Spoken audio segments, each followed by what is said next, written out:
Hello, and welcome to this unscheduled live. There's breaking news in the New York Times right now that impacts many people in my audience about Trump's forthcoming travel ban. Okay, so I wanted to make a quick video about that. I realized that a lot of people would be watching this video later since it wasn't scheduled, and that's okay. If you have questions, you can always reach out to me or somebody on my team, okay?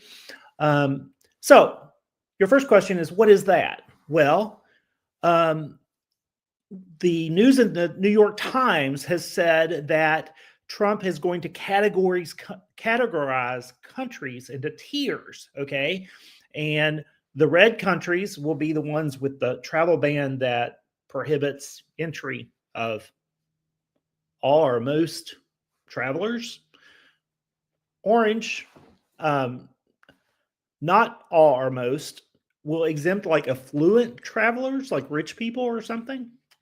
Really strange. They think that Pakistan may be in the orange category. Afghanistan, we're not sure if it's orange or red.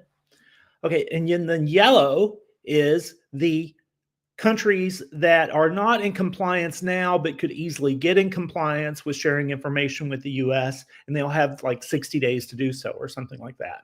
And then the rest of the countries, technically, they'll be green, but it doesn't say that in the article. It doesn't say anything about green. So you've got three-tier system: red countries, orange countries, yellow countries. Countries like Iran, Yemen, Venezuela,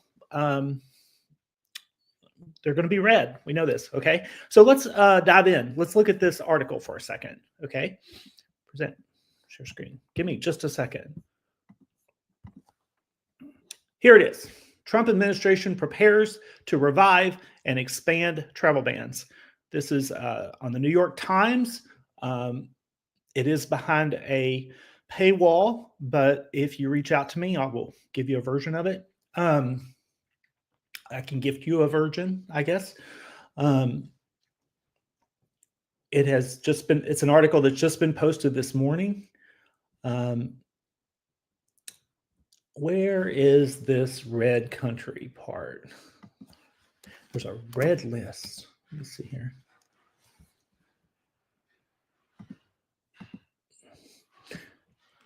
Okay. So they thought that Pakistan would end up on a stricter red tier. It's not sure yet. Countries in a third yellow category would be given 60 days to change some of the perceived deficiencies. Here it is.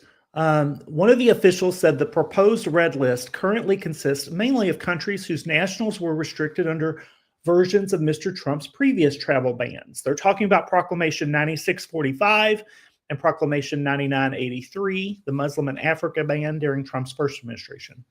Last time, those countries included Cuba, Iran, Libya, North Korea, Somalia, Sudan, Syria, Venezuela, and Yemen. So the draft that's being circulated and shared between the White House and the State Department, and I think even embassies is what it says here, includes those countries as red, but then the draft tentatively also includes Afghanistan. So that's pretty scary that they're actually expanding this, okay? So there's going to be red countries, orange countries, and yellow countries. This is news. I never knew anything about this until it hit the New York Times this morning, okay? So if you had any questions about it, you can always hit me up, but understand that we really won't know how this will impact people until the ban is actually issued and we see what words are in the final version, okay? So if you have a visa right now, go to the airport, get on a plane, and come to the US, because it says in this article, and this is true, the president has authority under 212F to prohibit the entry of certain classes of individuals, even if they have a visa. The visa is not going to get you in the US if you are categorically denied under the forthcoming travel ban. So just because you have a visa, don't have confidence about that. Go get on a plane, come in the US now, before this hits. As I've said before, I expected it to hit on March 21st. There's rumors it might hit sooner now because they've already got a draft circulating ahead of time, right? So just something to be mindful about, and everyone have a good weekend and take care of yourself. Okay.